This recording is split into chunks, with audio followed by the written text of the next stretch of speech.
TDP రాష్ట్ర ప్రధాన కార్యదర్శి కోటంరెడ్డి శ్రీనివాసులు రెడ్డి మాజీ సీఎం జగన్పై ధ్వజమెత్తారు.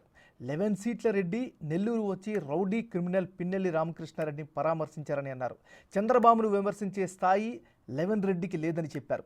ఈవీఎం పగలగొడితే తప్పేంటి అన్న జగన్ బహిరంగ వ్యాఖ్యలను ఈసీ సుమోటోగా తీసుకుని కేసు నమోదు చేయాలని డిమాండ్ చేశారు. నెరవేర్చాలంటే చిన్న పని కాదు. ఆర్థిక వ్యవస్థ దివాలా తీయించాడు ఈ 11 రెడ్డి, మొత్తం దోచేశాడు. అసలు నీ బతుకేంటి? చిన్నాయన చంపితే, నీ చెల్లిని ధరవేసి, నీ అమ్మని ధరవేసి, ఎవడో రామకృష్ణారెడ్డి అంట, ఆయన చాలా మంచోడంట, 4 సార్లు గెలిచాడంట. రామకృష్ణారెడ్డి మంచోడు అనేది ఎవరంటే 11 రెడ్డి.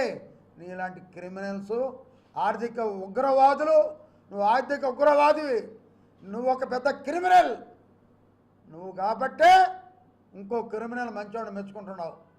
అనేక రౌడీజాలు చేశాడు రామకృష్ణారెడ్డి, అనేక మంది చంపించాడు ఆ నియోజకవర్గంలో. ఆ నియోజకవర్గంలో ఇప్పుడు గెలిచినటువంటి ఆ బ్రహ్మారెడ్డి ఇల్లు తగలబెట్టించావు, వాళ్ళ కుటుంబాన్ని సర్వనాశనం చేశావు. ఏం 11 రెడ్డి ఇవన్నీ తెలీదా? అంటే నీ రామకృష్ణారెడ్డి మంచోడా, పెద్ద మనిషి ఆయన? సిగ్గు లేకుండా మాట్లాడుతున్నావు. అంటే పరిపాలన బాగా చేయాలంట, ఈసారి వస్తే ఆయన చూపిస్తాయంట. ఏందా నువ్వు చూపించేదా? అసలు నేర్పించింది నువ్వు. ఆంధ్ర రాష్ట్రం ఎప్పుడు కూడా శాంతికి నిలయం, నెల్లూరు జిల్లా ఎప్పుడు శాంతికి నిలయం. అరాచకాలు సృష్టించింది నువ్వు కాదా అని అడుగుతున్నా.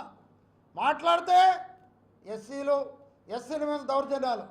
జగన్ 11 రెడ్డి, డాక్టర్ సుధాకర్ ఎవరు?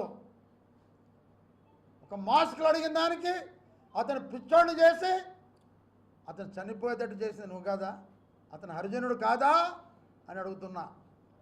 మళ్ళీ అనంతబాబు ఎమ్మెల్సీ మీ పార్టీ మొత్తం కార్ డ్రైవర్ని చంపేసి వాళ్ళ ఇంటి దగ్గర వదిలి వెళ్ళిపోయారంటే